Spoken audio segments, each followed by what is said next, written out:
Hello and welcome to Salud SA, San Antonio's premier wellness television show. I'm your host, Anastasia. Each month, I'll seek out San Antonio's best-kept health and wellness secrets and feature homegrown alternative healing pioneers from our community. Today, I'm thrilled to be interviewing Rogelio Sanchez, owner of Hash Vegan Eats, and discussing his journey into sobriety and starting the Southside's first vegan and hemp consumable restaurant, and the benefits of a vegan lifestyle, but most importantly, learning how he lives his passion each day. Are you ready? Let's dive in.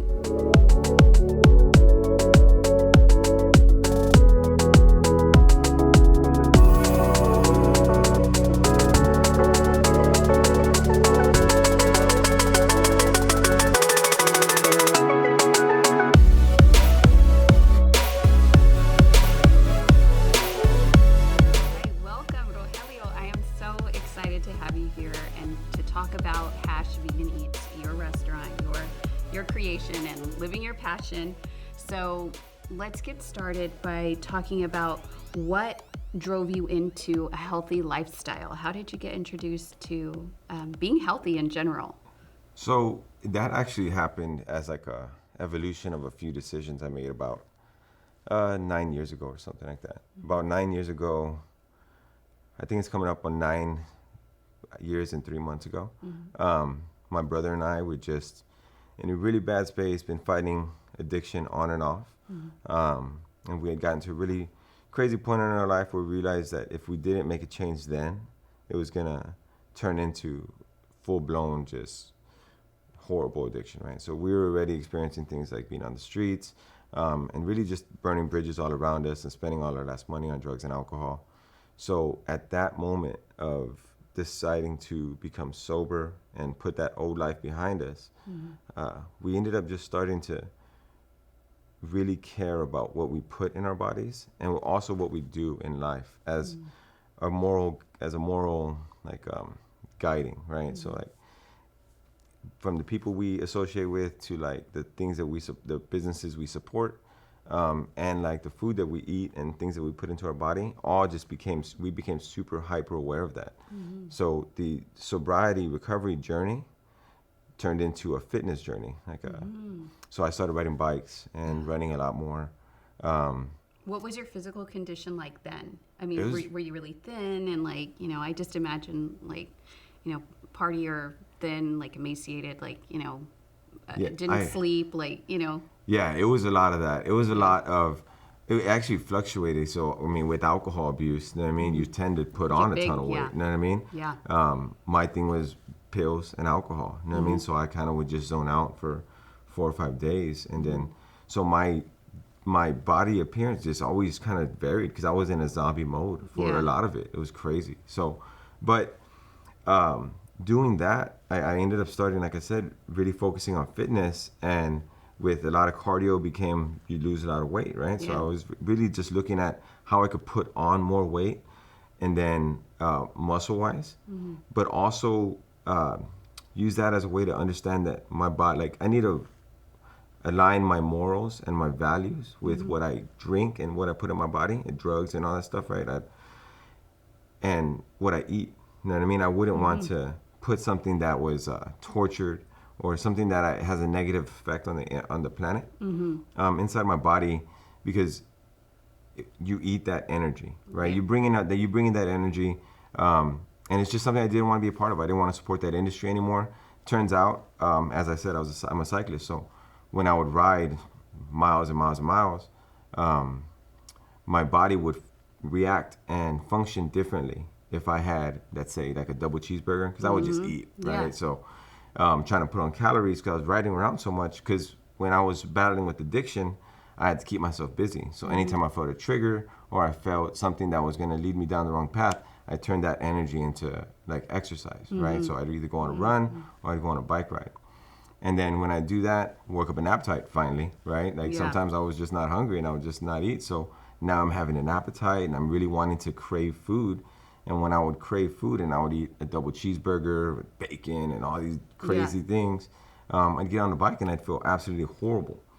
But if I traded that for something a little more lighter or something with more plants, I would perform differently and perform better. Yeah. So it really just became a whole like rediscovery journey of who I am as a person, and the morals that I have, and the like the position I have in life, and what I do matters on a day-to-day basis. Yeah. So, yeah. I wanted to just really make sure that my impact was as positive as it could be in this world.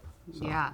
Yeah, it sounds like a journey into super consciousness. I mean, you're becoming so conscious of everything you do, and everything you put in your body, and then even beyond that, like you mentioned a little bit, veganism also affects the environment and just numerous other things. But being super aware, just even like we discussed beforehand.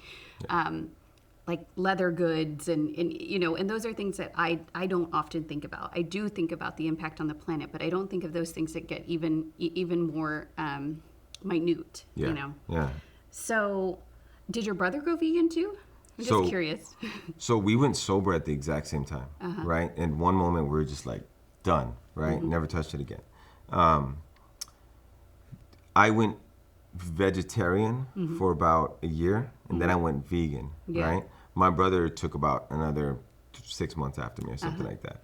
But it's something that you got to break. It's such a habitual thing, like you said, like leather and stuff like that. Yeah. Like you just got to get rid of it all, and really understand that, like, it goes down to even the tiniest things. Like at Hash, you can't use bleached flour or sugar, right? Or really anything, because they bleach it with bone marrow. Yeah. And it's something I've that read that before. Yeah, it's something that you don't even think about. Right. Like, why would they bleach it with bone marrow? It's just sugar. So Yeah.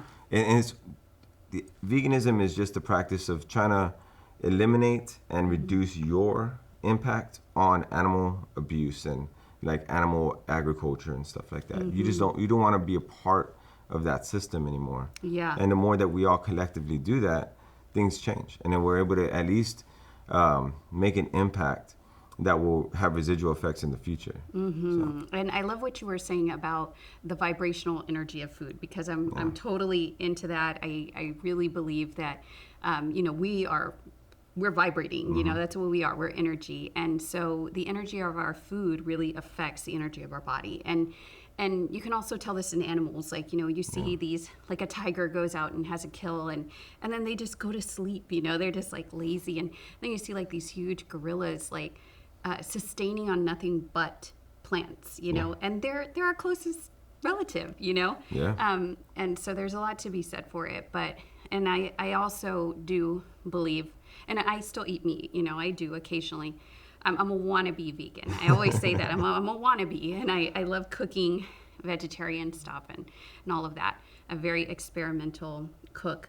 But I do believe that, when you get a piece of meat, and if I were to cook it and consume it, it does still take on a little bit of the properties of when that animal was slaughtered, And so, and I know there's, humane ways of slaughtering animals, if there can be a humane way, but it's still, you're putting, I believe, you're putting that in your body, and your body can feel it. So, so I resonated with what you said.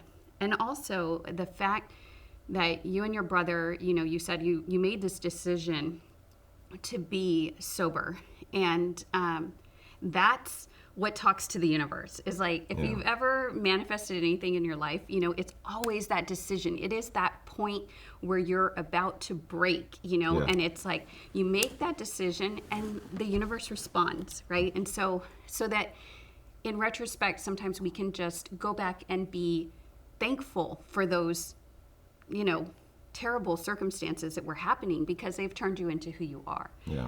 And so I love that. I love your story. So let's get into how you we know that you had this health journey and this awakening. So how did you get to open your own restaurant on the South Side? Vegan restaurant. Yeah. That honestly, it's like one of the craziest stories, because I still don't fully understand it, right? It almost happened, like you just said, like about manifesting, right? You put that energy out there, right? I've never been a perfect person. No one is a perfect Yeah. person. You know No what I mean? such thing. I've done some things that I'm not exactly happy with, right? And I've had a past. But one of the best things about recovery and the recovery journey and sobriety is that you're fully accountable for all your mistakes and everything that you do, your positive things and your positive attributes and your negative attributes, and really honing in on those things and changing them, doing the shadow work personally to really deal with your own inner demons, then overall making yourself into a better person, right? I think that a lot of doing that and getting myself into that space really allowed me to start to manifest a little bit easier because you just fully believe it. So you see things that that you just shouldn't happen, right? And so there's things like we grew up in extreme poverty through crazy circumstances and crazy adversity. The fact that I was able to make it out with a stable mind was actually, I didn't expect to make it to 25. Yeah. You know what I mean? So opening up the non-alcoholic bar, right, and vegan restaurant was an idea that I've had for at least around 5 years before we even opened up, which will be about 7 years now.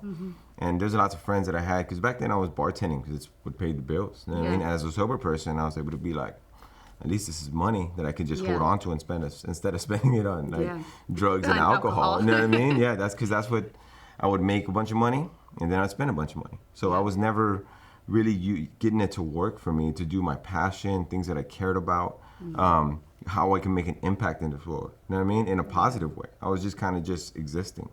So I had been speaking about it and talking about how I wanted to do this idea of a non-alcoholic bar. And again, this is 7 years ago. No one even knew anything about that, right? There was, I think, O'Doul's. Yeah, I think, you know what I mean? And O'Doul's was your best bet when it comes to non-alcoholic beers, which is just like the worst beer in the world. It's horrible.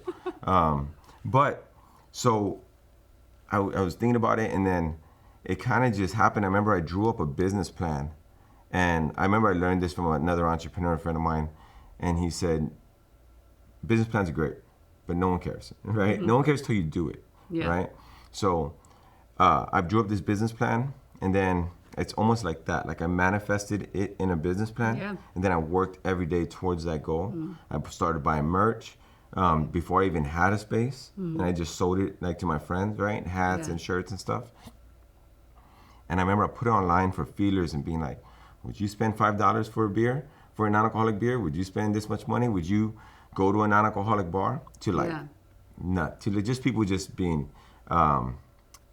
less than, right? People did not believe in the idea because it's a kind of an off-brand idea. Thankfully, I have some great friends. They tagged me in a space where my buddy was leasing a space at the Folklores Coffee House. And I was able to go and talk to the tattoo, who is who's the owner, and he's also a chef. And he's just an amazing dude. He offered us to rent the back portion of his coffee shop. And then I think about 8 days later, that was 8 days before the world shut down for the coronavirus. Oh, wow. Okay. Right? So we had kind of worked all the way up to this point. Beginning of March 2019. So it was March 10th. That we shook hands. It was March 10th, 2020. And then March 18th, everything shut down. And so we were just kind of like, so it took a long time to get there, really flesh the idea out. In that time, I was following the market on non-alcoholic industry. And I saw it booming. So I was like, this is going to be the thing. And I really honestly believe that. I believe that even just reevaluating people's relationship with drugs and alcohol, we're in a harm reduction space. So we understand that not everyone is ready to get sober, and it's not always that easy of a path. So there's a bridge that needs to happen. There's a connection that needs to help people get from hurting themselves to helping themselves. And that's where harm reduction steps in. And that's kind of the route that I wanted to take. So like I said, we worked all this way to get there. We put in a bunch of like hours of really just fleshing out the idea and doing research and getting a business plan ready and getting an investor deck ready to no avail. And then we did it completely out of pocket. And then we were, like I said, we were about to do it on March 10th. March 18th, everything shut down. Yeah. So for about 6 months, we just sat on the idea, and we're just like destroyed that we had to wait until until we could even move. But like the purpose of Hash is to help people, right? And to like sell good vegan food on the South Side. But it's mostly, honestly, to give people a space where they can go and be sober and be comfortable. You know what I mean? And harm reduction is everything, even veganism, because it reduces harm to the environment and animals. So we really just wanted to create that space. And when in the middle of the pandemic, you started seeing like articles coming out about how drug abuse and alcohol abuse was on the rise. And then in turn, suicides were on the rise. And that was destroying us, because not that we are the biggest impact, but at the end of the day, we needed to do something because everyone had complete access to alcohol at their home, delivery through the door. You know what I mean? So it was the immediate gratification. And from people going through things as an addict, I understand what it's like to be in that space. So I was like, we have to do it. So we opened up slowly and safely. But we ended up opening up in the middle of the pandemic in like September, mid-September, and then we fully opened up, grand opening, full menu, full bar, October 15th. But it was a long road. It was about 7 years of really working it out, and then just taking the opportunity when it came, and then running with the punches. And we've been working through the whole pandemic, and it has been a wild ride. Yeah, I bet. I love that story. And I love that approach, because I had never heard that until, we were exchanging notes, the harm reduction approach. And I think that's a really awesome concept, because not everybody can just jump into sobriety or to veganism or, a health, I'm whatever, keto or, whatever lifestyle you want to pursue. So just taking those baby steps is what leads you down that path to your ultimate goal. Yeah. So let's talk a little bit about your food. So I had the pleasure of going to a restaurant with my husband a couple weekends back, and he really, we're about 90% vegetarian at my house because I don't cook meat, but I do eat it when I'm out occasionally. And when I told him that we were going to this vegan restaurant, he was like, "What? Vegan?" And I was like, "Chill out. You know that half of the food I feed you anyway is vegan. Rice and beans are vegan. I'm not putting meat in them, Yeah. And so anyway, he was like, "Whatever. Yes. Okay, let's go." But by the time we left there, he was completely taken, and it was like, "We're going to put this in the rotation. We need to support this place. It awesome. has such a great feel. The people working the counter, the baristas, and the guy at the coffee bar, they were all very helpful and knowledgeable. They knew all about the menu and the food. And he had the chicken, the barbecue chicken hash, which is based with cauliflower. And mine was the buffalo chicken rice bowl, which was also a cauliflower-based dish.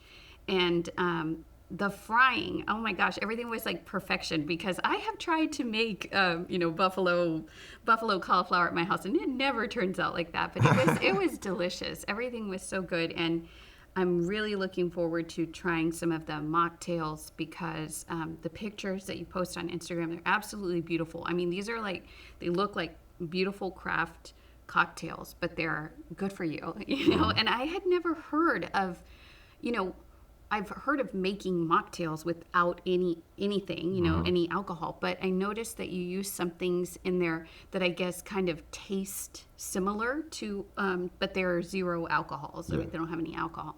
So I was really intrigued, and I'm definitely looking forward to that. But tell me a little bit what your best sellers are, or what you're known for, and a little bit about your drinks. Okay, so what we're really known for, so firstly, when we approach food and the menu, what we're trying to do is just hyper focus on making good food that just happens to be vegan, rather than focusing on good vegan food, if that makes any sense. You know what I mean? So when we do things like the cauliflower chicken, that recipe is actually based off of I think Church's fried chicken batter.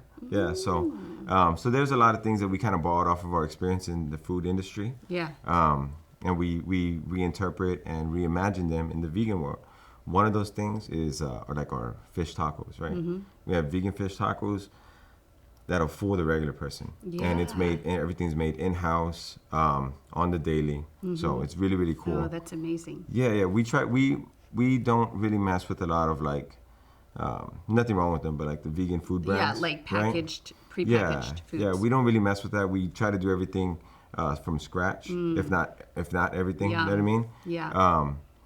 And every day we're working towards that. So the fish tacos are amazing. I would say those are like one of my favorite plates on there. We have our barbecue chicken mac, which is just a #1 hitter. So if I'm gonna say the two hitters that everyone loves is the fish tacos and the barbecue chicken mac. Besides that, like I said, we have a great Monte Cristo, which is just a regular Monte Cristo replaced with vegan items. You know what I mean? Just egg. Vegan bacon, no, not vegan bacon, I'm sorry. Vegan ham, vegan cheese, right? Stuff like that. Vegan mayonnaise. So it's super tasty, very comfort foody, right? We also have very tasty things like our kale Caesar salad, as well as a kale Caesar chicken wrap. And those are just super nutritious, right? Yeah. So we try to give everybody an option. So if you're looking for healthy, if you're looking for comfort, you know what I mean? Yeah. So, and if you're looking for light, like the fish tacos, we really just want to be that space where you can get almost anything you want as a vegan. In that same approach, we make great cocktails that just happen to be alcohol free. So rather than making great mocktails, right, we make great cocktails that just happen to be alcohol free. Yeah. Like I said, thankfully, over the last 3 years or so, maybe more, the non-alcoholic space has been growing. Yes, Yeah, it there's definitely has. Amazing brands out there. We utilize Spiritless, which is actually a woman-owned brand. Super dope. They have some great stuff. They have a whiskey and a tequila that we carry, and those are just amazing. And can you find those at a liquor store? Yeah. Or You can go do you have to order online? So I think Spiritless you might have to order online, but if anybody, just because I want to promote the lifestyle and let everyone know the options are there, Total Wine & More has an amazing selection. Okay. Yeah, and you can get a whole non-alcoholic option from wine to spirits to beers and everything in between. So yeah, it's really, really cool. And we really just like to focus, like I said, our bar manager, she is a career bartender. She's great. She's actually also sober. So she took all that knowledge and just transferred it over into non-alcoholic cocktails and just really makes seasonal menus, beautiful craft cocktails for all the time. Like she's just a killer. So I would say the blueberry whiskey sour, because that's actually one that I create, that I added to the menu. But she has a sage rush, which is also a delicious, refreshing cocktail. Everything, all the syrups and everything are made in house as well. Yeah. So, oh, nice. yeah. So everything, and a lot of them are made with my sister's tea. Really? Oh, that's awesome. Then I get to try it too. Yeah. That's great. Yeah, these cocktails, the pictures, they're beautiful. They're absolutely beautiful, and I love that. You know, you can have this delicious, nourishing drink with your food too. And yes, the food was just beautiful itself too. I was taking pictures. I don't usually take pictures of my food, but I did there because it was so pretty. Just the presentation and the whole vibe of the building was very cozy and warm, and yeah, I could feel the love in there. That's awesome. So tell us really quickly about your slogan, Heal and Spread Healing. What's that about? So HASH is an acronym for Heal and Spread Healing. And that is essentially a mantra of ours. Like I said, you have to heal yourself first from like an internal level, right? Your spirit work and stuff like that, your shadow work, to make sure that you're in line completely. Because that knowledge is something that I learned hard ways and good ways, right? I had to learn that I can't be beneficial to a partner. I can't be beneficial to my brother, who's my business partner, or like my family or anything, if I wasn't healed myself. Yeah. Right. So I had to really hyper focus and isolate for years in my early recovery to be able to make sure that I was a good person. Like, right, I was able to look at myself confidently and be like, that's a good Yeah. dude. You know what I mean? Solid. Yeah, solid dude. And I had to do that. And then as I was able to feel comfortable in that world, right? Then I was able to outreach and try to talk to people about recovery and changing their life as far as even veganism and diet and stuff like that.